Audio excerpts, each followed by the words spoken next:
What's up, everyone? Welcome back to another episode. It is currently 6:52 a.m.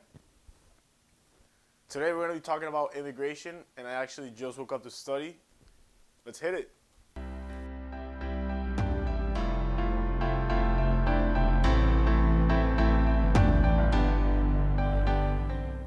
So immigration to the United States is pretty complicated. There are around 185 visas just in the US, and it can actually be pretty boring, and it's usually handled by a specialized lawyer that are really expensive, which, by the way, by no means am I one.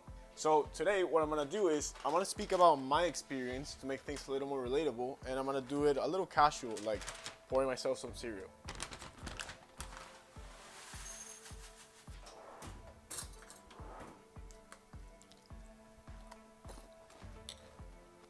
So I got to the United States in 2014. Random fact, the day that I got to the airport, I ran into Afrojack in immigration, which was an interesting encounter. When I moved to the United States, I was a student in high school, so I actually came under an F1 visa, which is a very common visa because it's made for international students like myself. But this is a really important visa for the United States because it contributes a lot of money. Just in 2018, international students contributed to $45 billion to the economy just in tuitions paid by people just like me. More than that, it costs a lot of money to be an international student here because even if you go to a public university, like I did to the University of Florida, you still pay international student tuition. So for example, in the University of Florida, my alma mater, someone from Florida would pay around $6,300 for 1 year of tuition.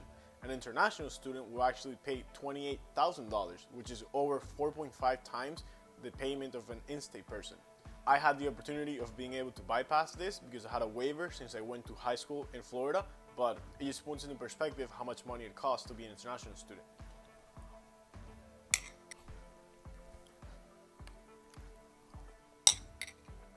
So besides the amount of money that you're committing to contribute to the economy, it's actually a great deal for the United States. You're committing to pay tuition, and you have to pay tuition continuously or you lose your status as a student, and you're basically not allowed to work. The only way you can work is either one, you find a job on campus. So that's probably the reason why if you went to college and you tried to find a job on campus, it was so hard for you. It was because there's a lot of people like myself that were only allowed to work on campus. That's actually what I did. I was a tutor for student athletes on campus throughout my entire college career, and that was the way that I made some extra bucks to spend in things like going out and food and things like that. The only other way that you can work is asking for a special permission to do an internship during like a summer or a special semester. And once you graduate, you get 1 to 3 years, depending on what you study, where you're allowed to work in something related to what you studied. So for me, I was a finance and economics major. If I would have graduated and decided that I wanted to do something completely different, like environmental science, I wouldn't have been allowed to do so. And there's a lot of constraints that come during this period called an OPT. But one of the biggest ones is you're only allowed to be unemployed for 60 days, or you have to leave the country and basically not be able to come back. And that's really the hardest part of being an international student, is actually finding a job once you graduate college. Since the companies know that you're only guaranteed to be able to work for 1 to 3 years, not a lot of companies want to hire you. You can only be hired if a company is being really nice or if they're willing to sponsor you a visa.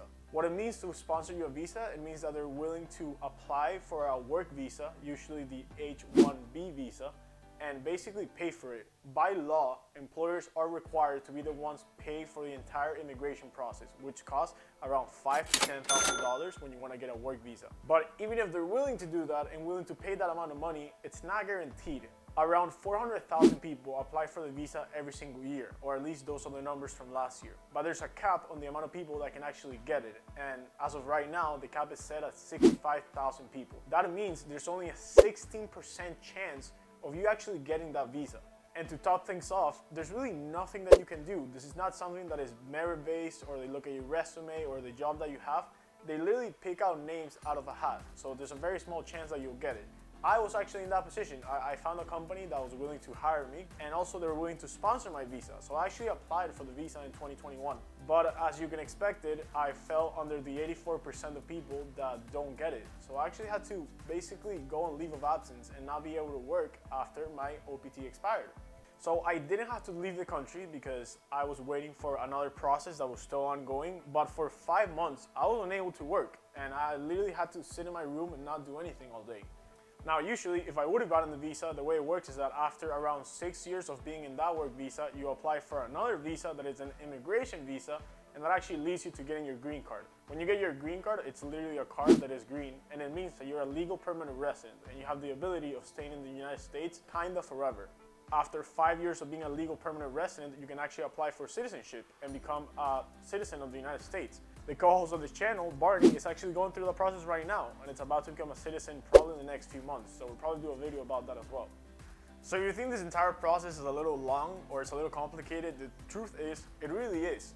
So fast forward to a few months ago, I actually became a resident of the United States. I did this emotional, kind of inspirational post in my Instagram, which I'll put in the description if you guys want to check it out. And I just explained what immigration has meant to me. And the answer to that is, it's just uncertain. When I moved to the United States, I got into long distance running. And besides the fact that I was fat and I wanted to lose weight, it was because that was my only coping mechanism when I wanted to get away of the uncertainty of not knowing what was going to happen next year or the year after. You have to feel comfortable in knowing that whatever happens to you and your status in this country, it's probably in the hands of someone else. And it's really something that you can't do anything about. So if you know me personally, or you watch your channels and you wonder how I study and how I work and how I have a YouTube channel that I post every week on, the answer to that is because I can. And because I know how it is to have the advantage of being in a country like the United States that is full of so many opportunities.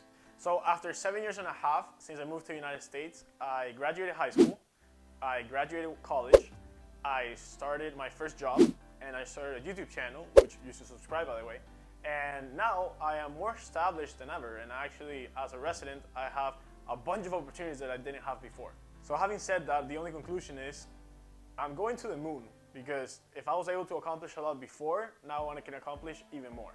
So I hope you like this video. I hope you understand a little bit what it is to be an immigrant. If you have any questions about me or anything that you found interesting, leave it in the comments and I'll definitely check it out. And be sure to subscribe because we'll be back next Wednesday at 5 p.m. like always. God bless the United States, and I'll see you next time. Peace.